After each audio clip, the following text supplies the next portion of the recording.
ખેરાલુમાં ગાયો ઉપર એસિડથી હુમલો. 2 ગાયની હાલત ગંભીર, જીવદયા પ્રેમીઓએ કરી સારવાર.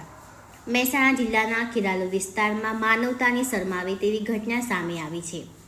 અજાણ્યા તત્વોએ 3 થી 4 ગાયો ઉપર એસિડ નાખીને ક્રૂરતા દાખવી હોવાનો મામલો સામે આવ્યો છે. આ ઘટનામાં 2 ગાયની હાલત ગંભીર બની હતી. ગાયોના માથા અને ગળાના ભાગે ગંભીર ઈજા થઈ હતી. ગાયો ઉપર જીવાત પડી જવાથી તે ભારે પીડા સહન કરી રહી હતી. ઘટનાની જાણ સ્થાનિક જીવદયા પ્રેમીને થતાં તેઓ તાત્કાલિક સ્થળ પર પહોંચીને ગાયોને પ્રાથમિક સારવાર આપી. ગાયોની હાલતને ધ્યાનમાં રાખીને તેને યોગ્ય સારવાર માટે નજીકની પાંજરાપોળમાં ખસેડવાની વ્યવસ્થા કરવામાં આવી રહી છે. આ ઘટનાને લઈને સ્થાનિક લોકોમાં ભારે રોષ જોવા મળ્યો હતો.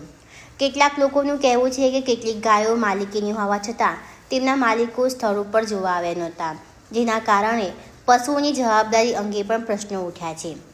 ગુજરાત તેમજ દેશભરમાં ગાયને પવિત્ર માનવામાં આવી છે. તેમના સંરક્ષણ અંગે વારંવાર ચર્ચા થતી રહે છે. તેમ છતાં આવી ઘટનાઓ સામે આવતા પશુ સુરક્ષા અને રખડતા પશુઓના સંચાલન અંગે ફરીથી પ્રશ્નો ઊભા થયા છે. સ્થાનિક લોકોનું કહેવું છે કે રખડતા પશુઓ અને કૂતરા અંગે યોગ્ય વ્યવસ્થા કરવામાં આવે અને સરકાર તથા જવાબદાર તંત્ર દ્વારા અસરકારક પગલાં લેવામાં આવે. સરકાર દ્વારા આવા પશુઓને પકડીને સલામત સ્થળે મોકલવાની યોજના હોવા છતાં એની અસરકારક અમલવારી અંગે લોકોમાં પ્રશ્નો ઉઠી રહ્યા છે. સ્થાનિક લોકો અને જીવદયા સંગઠનોએ માંગ કરી છે કે આ ઘટના અંગે તપાસ કરીને દોષિત લોકો સામે કડક કાર્યવાહી કરવામાં આવે તેમજ ભવિષ્યમાં આવી ઘટનાઓ ન બને તે માટે સખત પગલાં લેવામાં આવે.